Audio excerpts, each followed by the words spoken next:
ഇന്നത്തെ ഈ കാഴ്ചകളിൽ നമുക്ക് വ്യത്യസ്ത അനുഭവമായ ഏഴാറ്റുമുഖം ഗണപതിയുടെ ആ സാന്നിധ്യവും ക്ഷണിക്കപ്പെടാതെ പക്ഷേ നമ്മൾ ഈ ഒരു റോളിൽ ആ ഒരു മിഷന്റെ ഭാഗമായി നേരത്തെ നമ്മൾ പറഞ്ഞതുപോലെ തന്നെ ഈ സുഹൃത്തുക്കളുടെ കാര്യം പറയുമ്പോൾ ഇതിനു മുമ്പ് അരിക്കൊമ്പനും ചക്കക്കൊമ്പൻ കൂട്ടായിട്ടുണ്ടായിരുന്നു. പക്ഷെ അന്ന് ആ ചക്കക്കൊമ്പൻ വന്ന് പ്രകോപനമൊക്കെ ഉണ്ടാക്കി പോവുകയായിരുന്നു.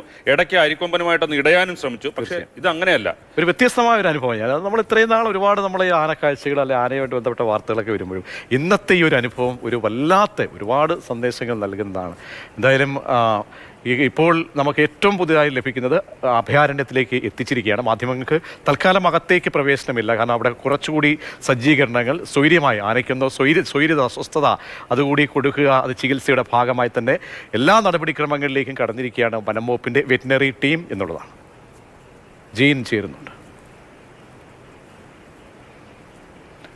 ജീൻ, ഇനി എന്താണ് ഇനി അടുത്ത ഘട്ടങ്ങൾ? കാരണം ഈ ദൗത്യവുമായി ബന്ധപ്പെട്ട് ഒരുപാട് കാഴ്ചകൾ, ഓരോ സന്ദർഭങ്ങളിലെയും ആ സങ്കീർണമായ ഘട്ടങ്ങൾ, അതൊക്കെ പിന്നിട്ട് പോയതിൻ്റെ ദൃശ്യങ്ങൾ, വ്യത്യസ്തമായ ദൃശ്യങ്ങൾ ഇപ്പോൾ നമ്മൾ പ്രേക്ഷകരെ കാണിച്ചുകൊണ്ടിരിക്കുന്ന ഈ ദൗത്യത്തിൻ്റെ ഭാഗമായി ഉണ്ടായിട്ടുള്ള അസാധാരണമായ കാഴ്ചകളായിരുന്നു. ഒന്ന് വിവരിച്ചാൽ ഇതുവരെയുള്ള ഘട്ടങ്ങൾ.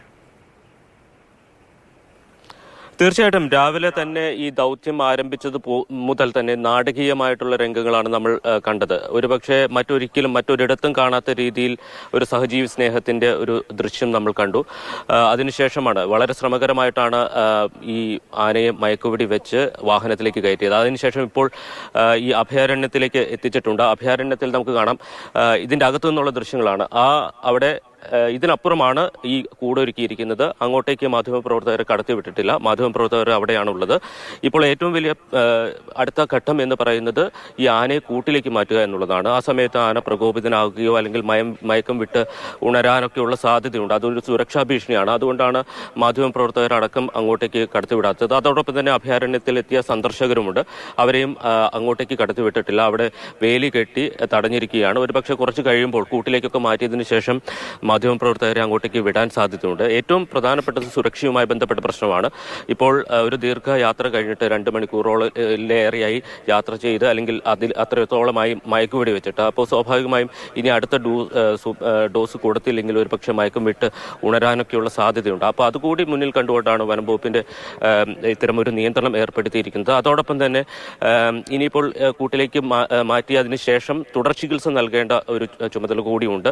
അപ്പോൾ അത്തരം കാര്യങ്ങളിലേക്ക് വനം വകുപ്പ് കടന്നു എന്നുള്ളതാണ് മനസ്സിലാക്കുന്നത്. അവിടെ നടക്കുന്നത് എന്താണെന്ന് നമുക്ക് ഇവിടെ നിന്ന് നോക്കി ദൃശ്യം നൽകാൻ കഴിയില്ല. ഇപ്പോൾ നമ്മൾ കാണുന്നത് അഭയാരണ്യത്തിലെ മറ്റ് ഇവിടെയുള്ള അന്തേവാസികളായിട്ടുള്ള ആനകളാണ്. ഇപ്പോൾ കാണുന്നതാണ് ചന്ദ്രുവിനെ 2017 പാലക്കാട് അട്ടപ്പാടിയിൽ നിന്ന് പിടികൂടി വനം വകുപ്പ് ഇങ്ങോട്ട് കൊണ്ടുവന്നത്. അവിടെ സാമ്പാർ കോളനി അടക്കമുള്ള പ്രദേശങ്ങളിൽ നിരവധി ആളുകളെ ആക്രമിക്കുകയും കൊലപ്പെടുത്തുകയും ചെയ്തു. അതിനെ തുടർന്നാണ് ഈ ആനയെ പിടികൂടിയത്. പക്ഷേ അന്നും ആദിവാസികളടക്കമുള്ളവർക്ക് ഈ ആനയെ പിടികൂടുന്നതിനെതിരെ ശക്തമായ എതിർപ്പായിരുന്നു. അവർ പീലാണ്ടി ഭഗവാൻ എന്നാണ് ഈ ആനയെ വിളിച്ചിരുന്നത്.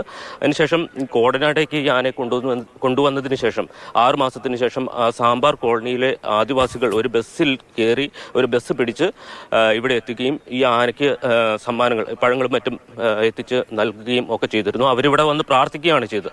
അങ്ങനെയാണ് ആദിവാസികൾ കണ്ടിരുന്ന ഒരു ആനയാണ് പീലാണ്ടി ചന്ദ്രു എന്നിപ്പോൾ അറിയപ്പെടുന്ന ഈ ആനയെ തമിഴ്നാട്ടിലേക്ക് ഒരു ഘട്ടത്തിൽ കൊണ്ടുപോയിരുന്നു. ആ സമയത്ത് കോടനാട്ട് വലിയ പ്രതിഷേധമാണ് അരങ്ങേറിയത്. ഇവിടെ നിന്ന് ഈ ആനയെ കൊണ്ടുപോകുന്നത് തടയുന്നത് അടക്കമുള്ള സംഭവങ്ങളുണ്ടായി. അങ്ങനെയാണ് ഓരോ ആനയ്ക്കും നേരത്തെ സൂചിപ്പിച്ചതുപോലെ ഓരോ കഥകളുണ്ട്. എന്തായാലും അത്തരത്തിലൊരു കഥകളുമായി അല്ലെങ്കിൽ അങ്ങനെ ഒരു ചരിത്രവും ഇപ്പോൾ പിടികൂടിയ ആനയ്ക്ക് അല്ലെങ്കിൽ മസ്തകത്തിൽ മുറിവേറ്റ ഈ ആനയ്ക്ക് ഉണ്ടാകും, അല്ലെങ്കിൽ അത്തരത്തിലേക്ക് മാറും, അത് ജീവിതത്തിലേക്ക് മടങ്ങി വരും എന്നൊരു പ്രതീക്ഷ തന്നെയാണ് എല്ലാവർക്കും ഉള്ളത്. എന്തായാലും അതിൻ്റെ ചികിത്സ ഇവിടെ ആദ്യഘട്ടം പൂർണ്ണമായും വിജയം കണ്ടിരിക്കുന്നു.